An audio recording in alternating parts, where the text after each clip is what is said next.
yo siempre he creído, yo no necesito ver para creer, pero jamás pensé, de verdad nunca me pasó por acá, de que un día podría ver la Virgen así como yo veo claramente a las personas.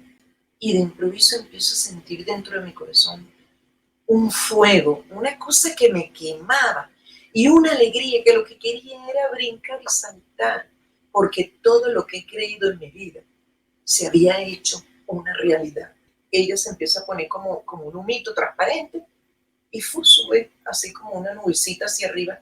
Y en ese momento que desaparece, todo el mundo cae de rodillas y empiezo a sentir un amor que me envuelve, una cosa tan grande que la sentí como mi madre, como mi hermana, como mi mejor amiga. Miren, era una cosa tan espectacular que a ella se le caía el velo y ella se reía y se lo volvía a poner. O sea, era una cosa, su sonrisa, ay no, Dios mío. Miren, cada vez que me recuerdo de eso, me provoca llorar porque, miren, es algo, ay Dios mío, que uno jamás va a parar de dar las gracias.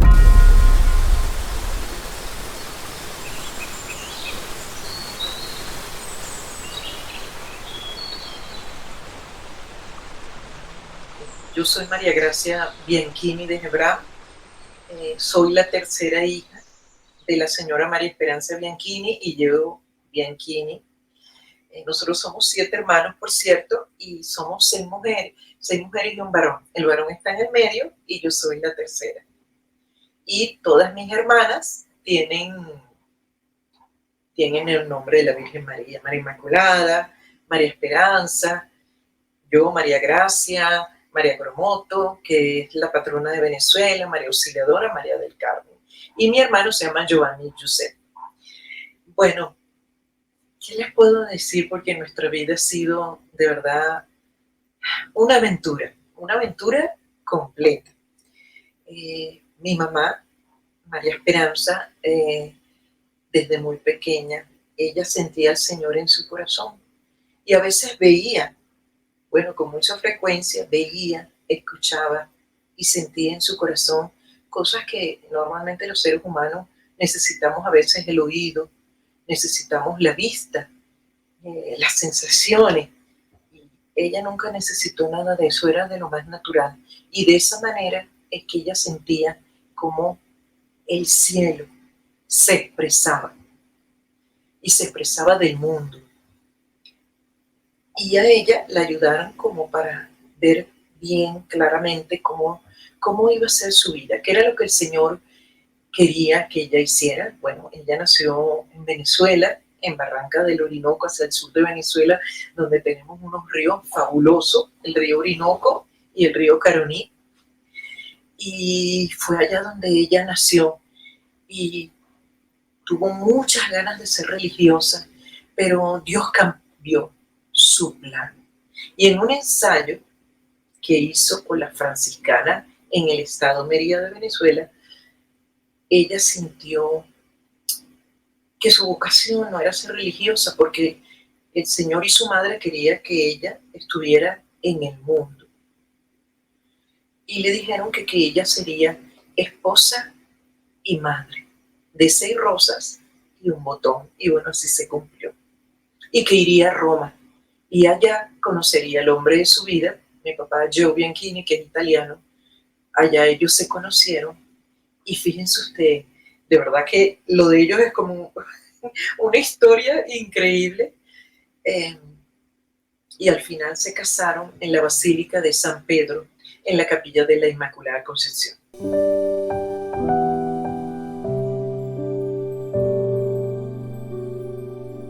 Regresaron a Venezuela y aquí, bueno, ya comenzaron su vida. Y desde ese momento mi mamá empezó a formar personas, ya desde joven lo hacía, pero más en ese momento.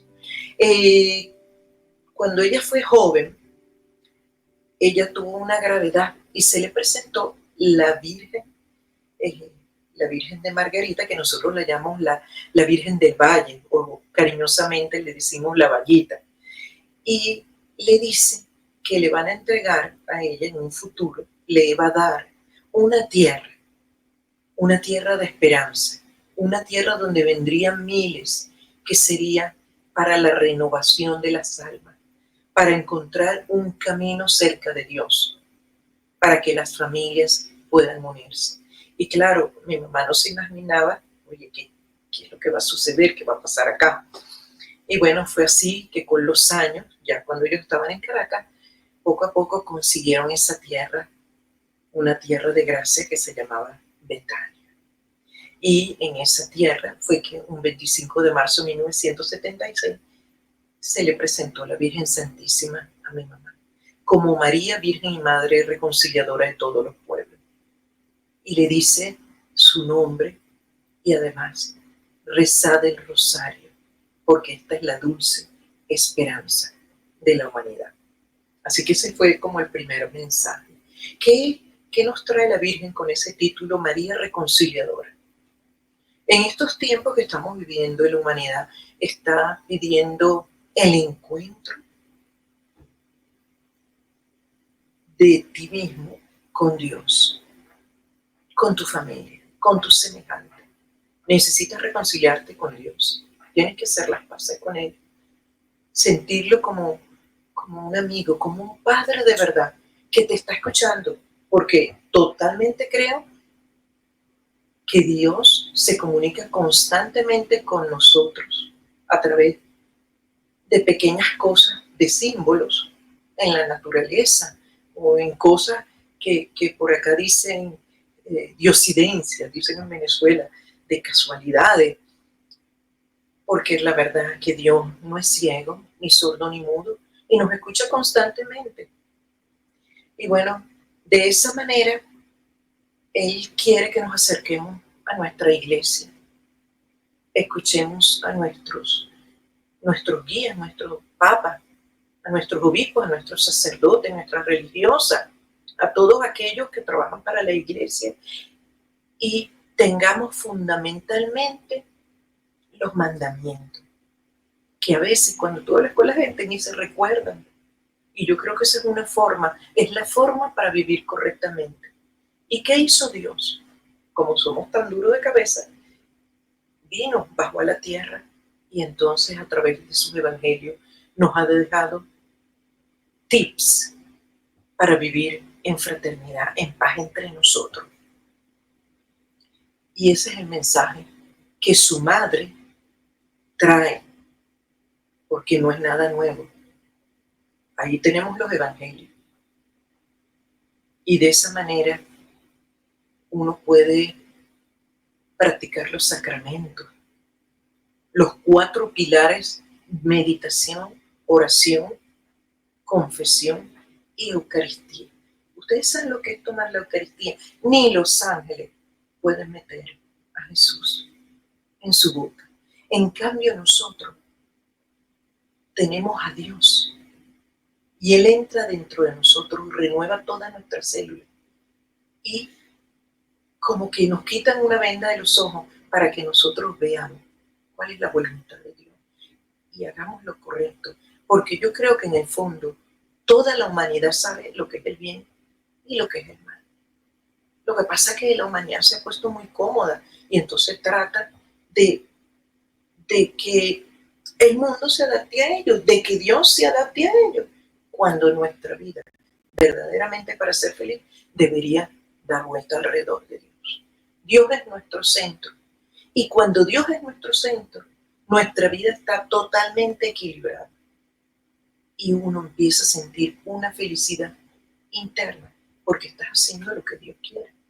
Y eso es lo que hemos ido aprendiendo a través de mi papá y mi mamá. La Virgen viene para las familias, para la juventud, y viene para todas las razas y para todas las religiones. Y yo me imagino que ustedes deben haber escuchado algo sobre las apariciones de Betania, cómo mi mamá la vio ese 25 de marzo del 76.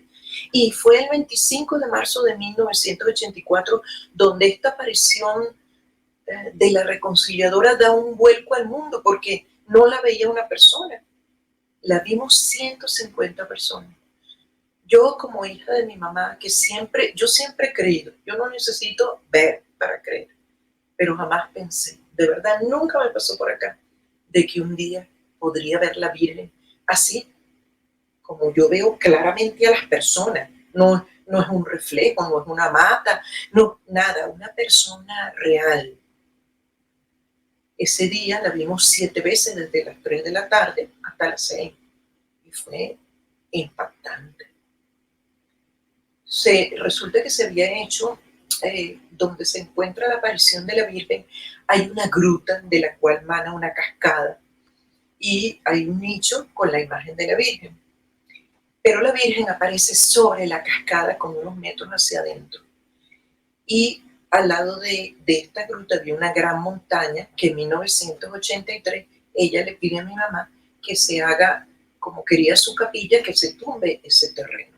Entonces se había tumbado y resulta que en ese día que vino tanta gente a la finca, porque lo que había era una celebración de las apariciones de la Virgen el 25 de marzo, y ese día llegó un gentío. Bueno, aquí en Venezuela ustedes saben, cuando uno organiza algo, este le dice a aquel, el otro le dice al otro, y entonces en vez de 10 personas se convierte en un gentío, porque además la gente no sabía ni quiénes éramos, sino que iban para una finca, es decir, para una hacienda, a bañarse en un río, a comer una rica parrilla. O sea, para nosotros la parrilla es un barbecue. Entonces, resulta que se consiguen con una santa misa. Bueno, unos se aburrieron, unos se fueron y otros se quedaron. Y entre esos muchos niños que suben a esa esplanada que se había hecho y se ponen ellos a jugar, y de improviso ven una señora en la cascada y entonces le dicen: señora, ¿qué está haciendo allí? Y ella no desea nada. Y entonces le dicen: pero señora, ¿qué hace? Y ella les sonríe y les muestra el rosario. Y ahí se dan cuenta que es la Virgen. Y entonces, bueno, de la gruta a la casa vieja, ellos bajan y empiezan a gritar: se está apareciendo la Virgen, se está apareciendo la Virgen. Y yo, de verdad, en ese apoyo yo tenía 24 años, y yo digo: ahora todo el mundo viendo vírgenes. Eso fue lo que yo pensé, porque aunque yo sí creía que mi mamá la había visto, y no voy a negar, yo he visto muchos fenómenos sobrenaturales allí en Betania, saben, en Venezuela la gente, bueno, a veces dice que ve algo en la puerta, que ve algo en el murito, que ve algo aquí, allá. Entonces, nuestro pueblo es muy, es así, pues. Entonces, uno tiende a ser prudente y resulta que, bueno, de improviso me veo sola, todo el mundo comienza a correr hacia la gruta y yo no me voy. Y acompaño a mi mamá porque nos habían dejado sola con el sacerdote que estaba en silla de rueda, que ese día había celebrado la Santa Misa. Y cuando subimos arriba, me doy cuenta que la gente se forma en una larga fila. O sea, era una columna con diferentes filas y se colocaron matemáticamente, que a mí eso me impactó, porque a mí me encanta lo que nosotros decimos las tres, a ver, las tres Marías, que es matemática, química y física. Pero me impresionó mucho cómo la gente se fue colocando como día 6, a veces día 7, después día 6. Entonces, claro, yo voy pasando por la fila y me voy volteando y voy viendo los rostros de las personas con cara maravillada. Yo digo: ¿qué estarán viendo? Yo me coloco detrás de mi papá, porque mi mamá se puso al lado de él, y entonces yo veo al cielo, veo para acá, veo para allá, y yo digo: yo no veo nada, ¿será que yo no merezco ver nada? Y yo dije: le voy a preguntar a mi papá, porque mi papá siempre decía que estando al lado de mi mamá, con tantas gracias, él nunca sentía olores de rosa, él no veía nada, no escuchaba nada, solo sentía una gran emoción en su corazón, pero más nada. Entonces yo le voy a preguntar a él: mira, papá, ¿tú estás viendo a la Virgen? Y él me dice: sí, ¿y para dónde mira tú? Y yo digo, porque él con su tonito italiano, y yo le digo: bueno, yo estoy mirando para el cielo, papá, porque claro, uno se imagina que lo ve en el cielo. Me dijo: no, mira sobre la cascada. Y entonces, como él era tan grande, yo me aparto, y cuando veo esa figura vestida de blanco, tan grande, o sea, era una cosa grandísima. Y además, hacia atrás, como eso es como una colina y se van elevando los árboles, tú ves, es como un túnel vegetal, que es un poco como más oscuro la vegetación, y entonces se ve, era como una estatua de mármol enorme. Claro, yo no pienso nada, me quedo así como que no dudé, no pensé nada, sino: ¿qué estoy viendo? y de improviso empiezo a sentir dentro de mi corazón un fuego, una cosa que me quemaba y una alegría que lo que quería era brincar y saltar, porque todo lo que he creído en mi vida se había hecho una realidad. Y empiezo a sentir un amor que me envuelve, una cosa tan grande que la sentí como mi madre, como mi hermana, como mi mejor amiga. Miren, era una cosa tan espectacular. Ahora, en la primera aparición yo la vi como una religiosa con su manto por acá. Ella era medio morena, su cara hermosa, los dientes perfectos, la nariz, sus cejas, el vestido, el borde lleno de brillantes, como brillanticos, diamanticos, y los zapatos, bueno, no, eran sus pies, digamos, eran unos luceros, o sea, que brillaban, sus manos delicadas, un color así como cuando uno se broncea. Miren, era algo tan impactante y tenía una cruz aquí en el medio antigua y un círculo de luz que daba vuelta. Y ese círculo venía así, llegaba aquí a la mano y salía en los rayos. Se devolvía otra vez y otra vez y se iba del otro lado. Así fue como la vi la primera vez. Y nadie hablaba, todo el mundo estaba calladito y no es que alguien estaba en éxtasis. Ahí estábamos todos claros, o sea, claros de la realidad. Entonces, ella se empieza a poner como un humito transparente y sube así como una nubecita hacia arriba. Y en ese momento que desaparece, todo el mundo cae de rodillas y la gente empieza a llorar, qué chiquitico soy yo, porque Dios mío, perdóname. Otros se abrazaban, bueno, mi familia, mi papá y mi mamá y mis 7 hermanos, todos nos abrazamos. O sea, y fue bello porque yo veía la cara de mi mamá y yo decía, ¿cómo la entiendo ahora? Porque cuántas veces nos dijo que había visto a la Virgen, que había escuchado su tierna voz, que bueno, yo no escuché su voz, eh, ni logré verle sus ojos, pero me pareció escuchar que alguien me decía que todavía no estaba lista para verle los ojos, así que un día espero, antes de que me vaya de aquí, poderla un día volver a ver, porque ella le prometió a mi mamá que cuando ella estuviera en Betania nunca se iría. Unos la sentirían a través de su voz, su brisa fresca, el perfume de las rosas, otros la verían y ella se manifestaría a través de una mariposa azul. Y la mariposa azul es uno de los símbolos de Betania. Y a veces cuando nos encontramos frente a la gruta, ella revolotea. Bueno, y continuando con nuestra historia, bueno, empezamos a rezar el rosario y al ratico después del primer misterio, otra vez se forma como una nube y se forma la Virgen, pero esta vez como la estatua que está, que es María Reconciliadora de los Pueblos, la Virgen de Betania, con su niño en los brazos y con el rosario del otro lado de su mano. Y era algo tan bello, porque ellos se miraban y se sonreían y volvían a verlo y se reían. Y saben, soplaba una brisa fresca, porque la brisa, a veces hay un río en Betania y esa brisa sube y va hacia la gruta que está más arriba. Entonces, a nosotros se nos movía la ropa hacia adelante, el cabello así, y ella, la Virgen que estaba allá arriba, se le movía su manto. Y hay algo comiquísimo, porque la gente no puede creer que las cosas de Dios son tan espontáneas, que ella se le caía el velo y ella se reía y se lo volvía a poner. O sea, era una cosa, su sonrisa, ay no, Dios mío, miren, cada vez que me recuerdo de eso, me provoca llorar, porque, miren, es algo, ay Dios mío, que uno jamás va a parar de dar las gracias. De verdad, es algo que marcó nuestras vidas. Que aunque nosotros tengamos una gran formación católica y uno no necesita ver para creer, es como que si tuvieran marcado a fuego. Y entonces tú dices, Señor, ¿qué es lo que tú quieres de mí? ¿Qué quieres de mí, madrecita? Y la verdad es que ha sido una historia, porque cada uno de nosotros los hermanos, después de que formamos primero la Fundación Betania, que fue una inspiración de la Virgen de mi mamá, y de los primeros obispos los teques que la asistió nuestra comunidad de espiritualidad Betania. Tenemos diferentes departamentos y por cosas de la vida, a mí me ha tocado el departamento de infraestructura. Yo soy ingeniero de materiales, mi especialidad es metalurgia, pero siempre me gustó, bueno, dar clases, eso era lo que yo siempre me gustó. Trabajé en la Universidad Simón Bolívar y luego, bueno, me puse a trabajar con mi esposo y aprendí de todo.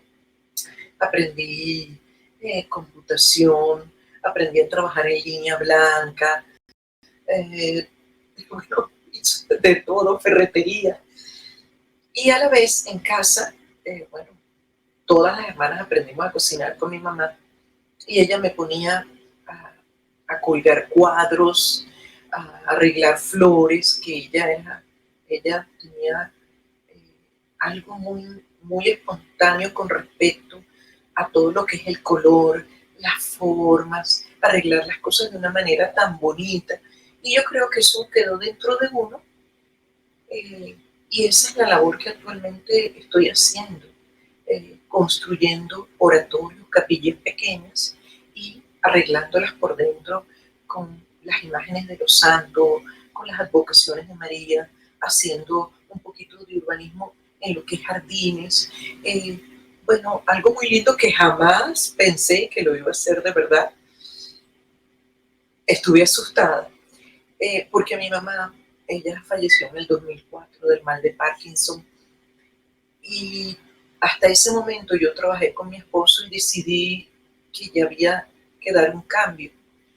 En nuestra vida anterior, recién casados y que mi mamá todavía vivía mientras crecían nuestros hijos, eh, uno se dedicó, digamos, a desarrollarse profesionalmente y a apoyar a mi papá y a mi mamá en Betania, que cada vez llegaban muchísimos peregrinos. Y nosotros lo que hacíamos era mantener el lugar, cortar la grama, atender a la gente que llegaba, llenarle los frascos de agua, repartir rosarios, pero uno estaba calladito, porque en ese momento era el momento que Dios quería de mi mamá de transmitir el mensaje de reconciliación de la Virgen María. E igualmente, cuando ella se fue, le tocó a mi papá y ahora a nosotros nos toca transmitir este mensaje, pero a la vez trabajar para Dios. A mí me encanta, la verdad que amo lo que estoy haciendo. Creo que aparte de mi profesión, creo que la mejor profesión que tengo es la que tengo ahorita, porque trabajar para Dios es algo maravilloso. Mi esposo me apoya y nosotros, toda la familia, nos unimos en todos los proyectos, nos consultamos en todo, nos reunimos constantemente. Y bueno, ¿qué es lo que yo hago en Betania? Aunque creo que se quedaron con la gana de escucharla, cómo continuó. Les voy a terminar de contar la aparición, después les digo qué es lo que estamos haciendo en Betania. Bueno, después de la segunda aparición, la tercera y la cuarta aparición, la Virgen se siguió presentando con su bebé y después de la cuarta se le presentó a cada persona según la advocación preferida de esa persona, porque cada uno la vio diferente. Más desde la primera aparición nadie la vio igual, todo el mundo veía detalles diferentes, tanto que el que era obispo de los Teques en ese momento, Monseñor Piollo Ricardo, él se dio cuenta, porque él era psicólogo y rector de la Universidad Católica Andrés Bello, se dio cuenta que nadie había visto lo mismo, por lo tanto no había una histeria colectiva. E inclusive durante la aparición de la Virgen, entre nosotros decíamos, mira, tú le ves esto, tú ves lo otro, tú la has escuchado, nadie la escuchó. Y yo le pregunté a la mayoría, ¿ustedes le vieron los ojos? Y nadie sabía contestar. Imagínense, o sea, hay cosas. El obispo, bueno, cuando empezaron los interrogatorios, eso fue fuerte. Pero bueno, yo vi la Virgen de Lourdes, la Milagrosa, que aquí tengo una medallita de ella, y la última aparición duró 30 minutos.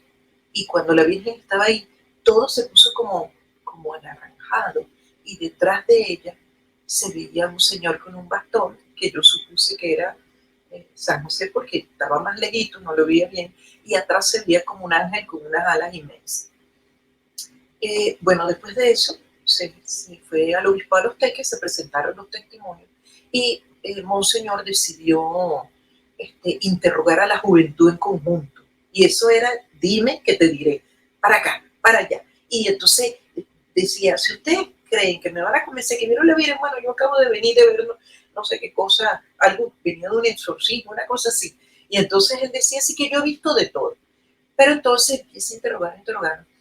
Y al final nosotros le decimos, porque él nos dice, eh, normalmente las apariciones las personas lo ven en su mente. Y bueno, y también es verdad, porque muchos vieron diferentes advocaciones, nadie veía lo mismo. Pero nosotros le dijimos, Monseñor, ¿y qué nos dice de los efectos de la naturaleza? Porque la misma brisa que nos movía el cabello, le movía el manto y le movía su cabello. Entonces, ¿cómo usted explica eso? Entonces ella estaba ahí con nosotros, no era algo en nuestra mente. Monseñor nunca nos contestó, eso a mí me quedó, bueno, ay Dios mío, bueno, qué momentos tan maravillosos. Y bueno, después vinieron las aprobaciones, la aprobación, Monseñor fue a Roma, hizo, bueno, todas las averiguaciones pertinentes, se trajo la documentación y él tomó en sus manos el caso y después, el 21 de noviembre de 1987, porque escribió una carta pastoral, una cosa del otro mundo, porque su explicación de verdad da placer leer esa documentación y declara las apariciones auténticas y sobrenaturales. Entonces, bueno, fue una gran alegría. En el terreno que estaba ahí se construyó la primera capillita, que era un techo de zinc con tubo, o sea, muy rústica, y posteriormente después se construyó una más grandecita.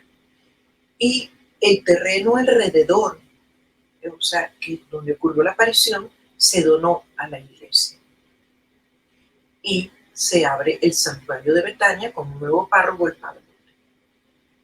Y comienza esta historia que ustedes la pueden leer en las redes, pero además tenemos el milagro eucarístico ocurrido un 8 de diciembre de 1991. Eso es otro regalo gigantesco que Dios ha hecho. Y bueno, aterrizando en esta época, ¿qué hacemos ahorita? Bueno, ya desde el 2000, cuando mi mamá se fue, me propuse, le dije a mi esposo que no quería trabajar más con él, sino que quería empezar a trabajar en Betania. Y me empecé a dedicar a la construcción porque ya mi esposo estaba dedicándose a esa área y yo estaba aprendiendo mucho de eso porque además yo podía diseñar planos y poco a poco fue empezando a crecer Betania.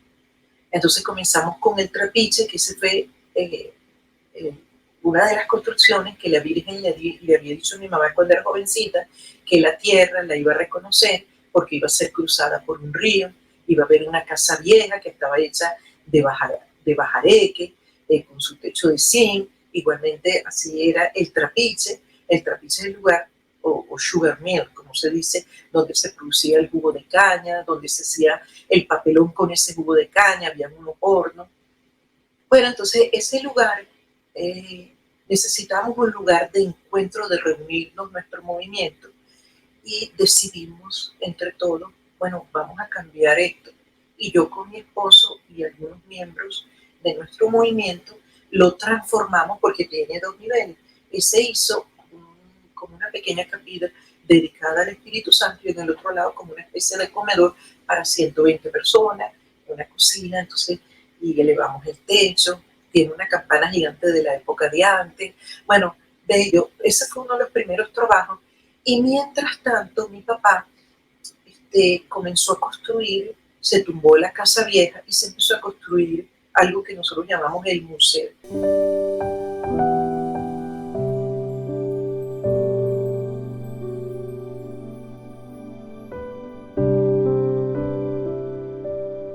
Porque mi mamá había dejado en un dibujito esta construcción que decía que más adelante que lo llamó siempre el Refugio Mater, que era nuestro lugar de encuentro de los fines de semana para rezar el rosario, leer el Evangelio, porque, bueno, ella tomó muchísimo tiempo en su vida con mi papá para educarnos en la fe y a todo el grupo de nuestro movimiento de espiritualidad Betania y a la juventud, sobre todo que había mucha juventud, y así formamos la Coral Betania. Y ahí leíamos el Evangelio, porque ustedes saben que a veces la Biblia tiene unos pasos a seguir, ¿no? Para poderla leer durante todo el año. Que por cierto, después me tocó leerla más en profundidad, porque me tocó hacer las obras, estas obras, dirigirlas, y entonces había que profundizar en las escrituras para uno comprender qué se quiere transmitir al peregrino y educarlo como si el peregrino fuera un niño. Porque realmente cuando uno es niño, uno comienza un aprendizaje y a veces a través de palabras sencillas y a través de, de pinturas, uno puede transmitir mejor lo que uno quiere decir. Y bueno, así comenzamos las visitas guiadas porque muchas personas de los colegios donde estudiaban nuestros hijos querían llevar a la juventud. Y así comienza como esta aventura donde uno les cuenta todas las ocurrencias que han habido en Betania, en el santuario, del lado del santuario y también del lado de la finca. ¿Qué es lo que hay en el santuario? Bueno, antes que nada la gruta, donde está nuestra madrecita. Y lo que hay al lado de la gruta es un gran mural dedicado al 25 de marzo, que es la fiesta de la Anunciación del Señor, es decir, hay una imagen bellísima pintada de San Gabriel haciendo el anuncio a la Virgen María. Después hay 15 murales que cuentan un poco de la vida de la Virgen para uno irse empapando, para hacerla amiga, para conocerla mejor. Y también, bueno, también tenemos otros murales de la Virgen de Fátima que la queremos mucho, que por cierto aquí tengo una anécdota.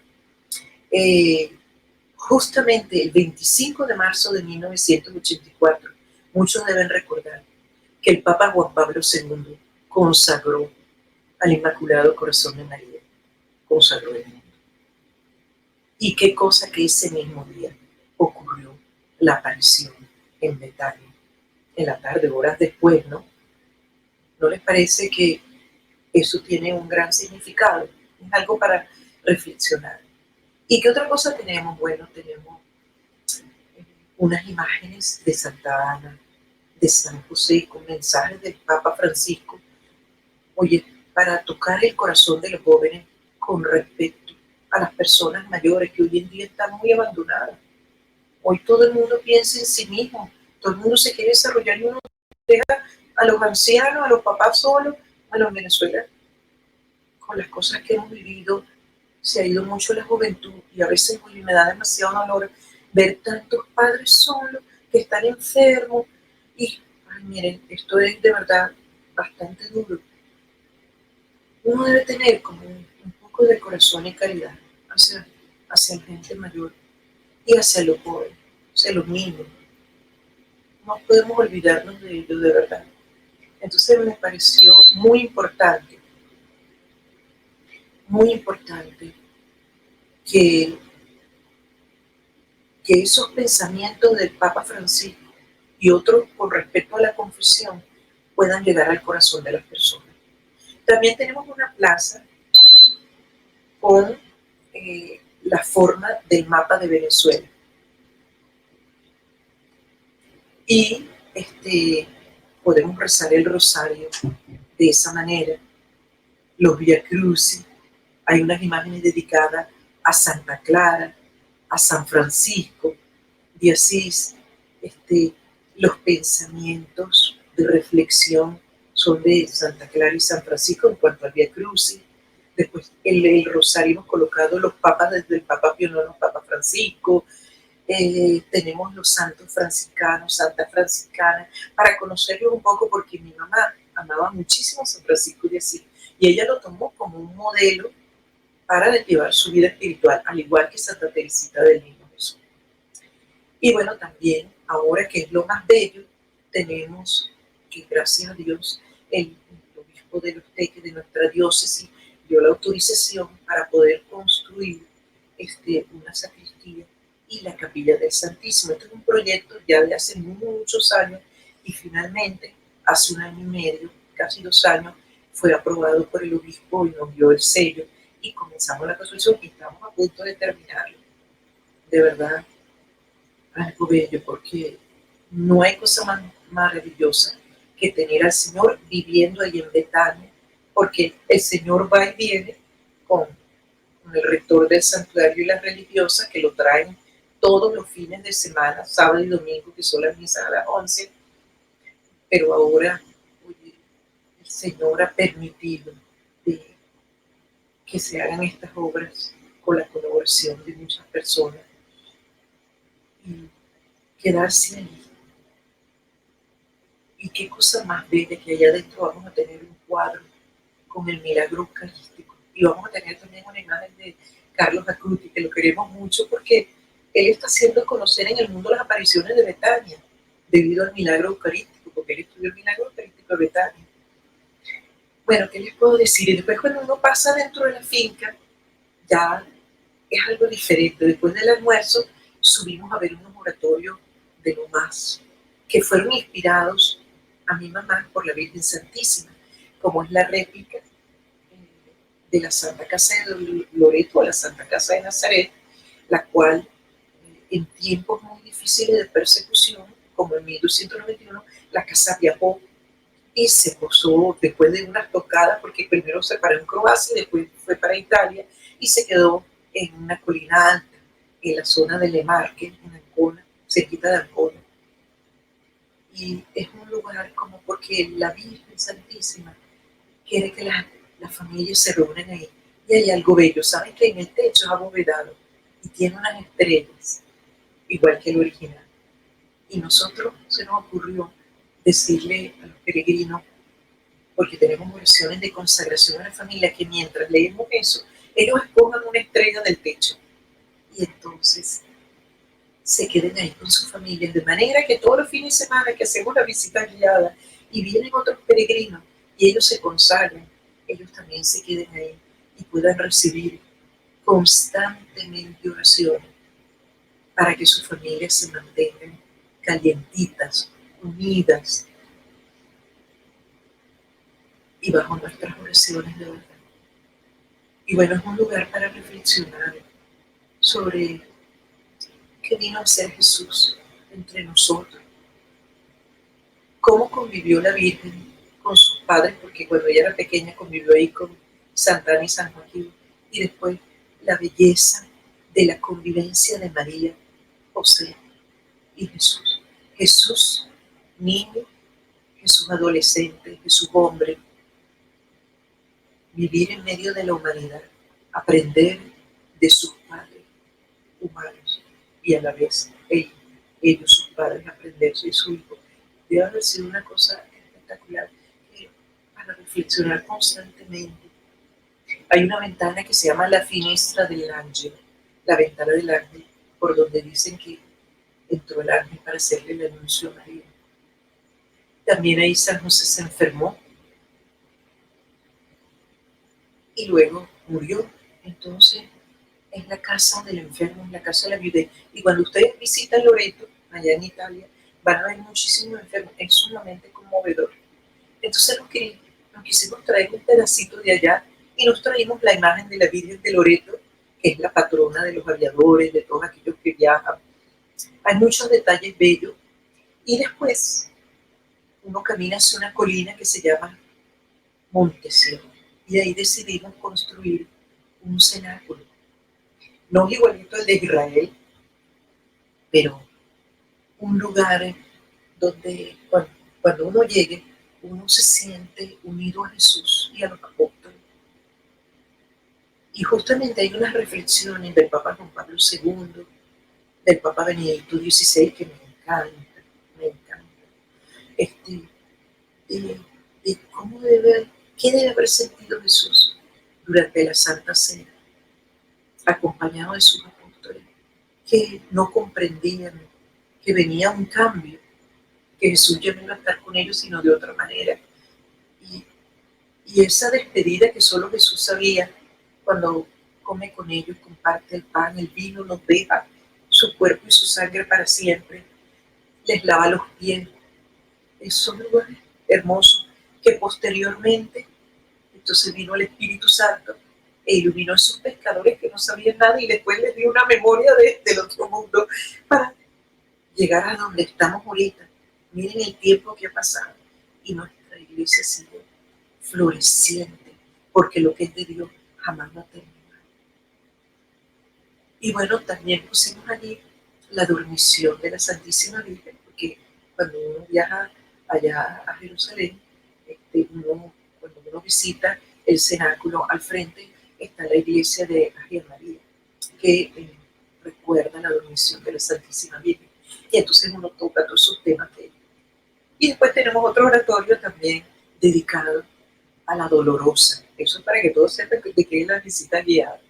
Y, oye, qué bella es nuestra madrecita, de verdad. Está dedicada a sus 7 dolores. Y nos traemos muchas imágenes cuando yo he ido 2 veces a Israel, nos traemos íconos, nos traemos tierra, agua bendita, incienso, y todas esas cosas las pusimos en todos esos cimientos de esos oratorios para que quede un poquito de ese cielo que hay por allá, aquí también en Venezuela. Y bueno, ahí tenemos como un calvario, un pequeño calvario con las últimas 7 palabras. Tenemos el Vía Crucis, el misterio doloroso. Y tenemos como un camino que se recorre como unos ángeles del Ponte Sant'Angelo de Roma, que está cerquita del Vaticano, frente a Castel Sant'Angelo, en que los ángeles sostienen los símbolos de la pasión de Cristo. Y la verdad, bueno, nosotros trabajamos con mucho color. Aquí ninguno de nosotros es un experto en nada de estas cosas, ni en construcción, pero uno hace lo mejor que puede, porque todo eso que tenemos por dentro lo queremos transmitir a las personas y que se sientan felices. Y ustedes no tienen idea, cuando vienen muchísimas personas y se sienten tan felices. Unos llegan así, otros llegan, otros fastidiados. Y entonces, cuando tú ves que ya estamos de regreso, eso es que no te sueltan, te besan, te abrazan, te preguntan, después se quieren meter en el río y después nosotros tenemos unos chorros en unos aljibes que están ahí y que nos proporcionan agua potable. Bueno, se mojan completo porque Betania es caliente, les voy a decir. La época rica es enero, febrero, hasta marzo y después es lluvia, calor, pero bueno, es por un rato, es algo vale la pena el sacrificio. De verdad, uno siente una felicidad. Y no les hablé de otro oratorio, está ya terminado, pero como estamos dedicados a, a terminar la Capilla del Santísimo, lo pusimos en un hall, en una espera, y dedicado a la Virgen del Divino Amor, que es un santuario eh, mariano en los alrededores de Roma, en la zona de la Ardiatina, eh, que es algo, bueno, es sumamente hermoso. Y bueno, tenemos un muro gigante de regreso con 41 imágenes de las advocaciones de la Virgen. También tenemos jardines y caminerías con los ángeles, sobre todo los 3 arcángeles. Hay una plaza dedicada a la Virgen de la Revelación, que es otro santuario mariano en la zona del Eur, en Roma, que se llama Le Tre Fontane. Y bueno, eso es más o menos lo que nosotros hacemos en Betania y repartimos rosarios con las estampitas de la Virgen, cantamos, ponemos música de la coral, la gente canta, toca en la guitarra, toca el cuatro, que es uno de nuestros instrumentos venezolanos.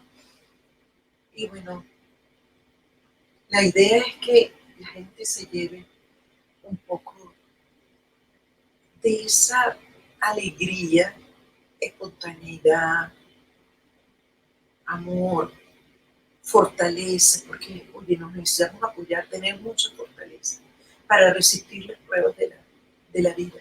Y yo siempre le digo a nuestros peregrinos, primero no se pregunten por qué me pasó esta prueba tan grave. Segundo, pídanle al Espíritu Santo. Espíritu Santo, dame fortaleza hasta que pueda terminar la prueba. ¿Acaso nuestro Señor no pasó la gran prueba de la cruz? No nos limpió de nuestros pecados, no nos abrió las puertas al cielo, a una forma de vivir diferente, donde podemos ser hermanos. Porque cuando uno viene al mundo, uno dice, ay, Dios mío, ¿qué pasa? Porque todavía hay gente que envidia al otro. Porque hay gente que quiere ser rica encima de los demás. ¿Por qué no podemos ser iguales? ¿Por qué no podemos vivir en paz? ¿Por qué no podemos tener salud? Y de verdad Dios se manifiesta con su madre, haciendo milagros continuos todos los días para poner ese equilibrio. ¿Y qué nos queda a nosotros?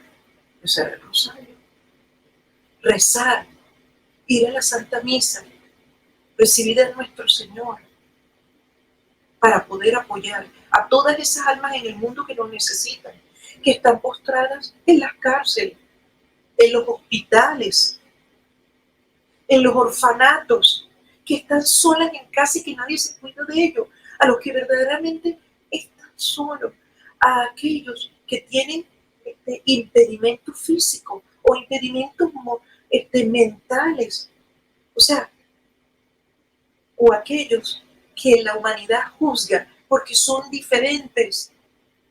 Entonces, de verdad, tenemos que abrir nuestro corazón al Sagrado Corazón de Jesús y al Inmaculado Corazón de María, al cual nosotros estamos consagrados. Eso fue una de las primeras cosas que nuestros padres hicieron con nosotros.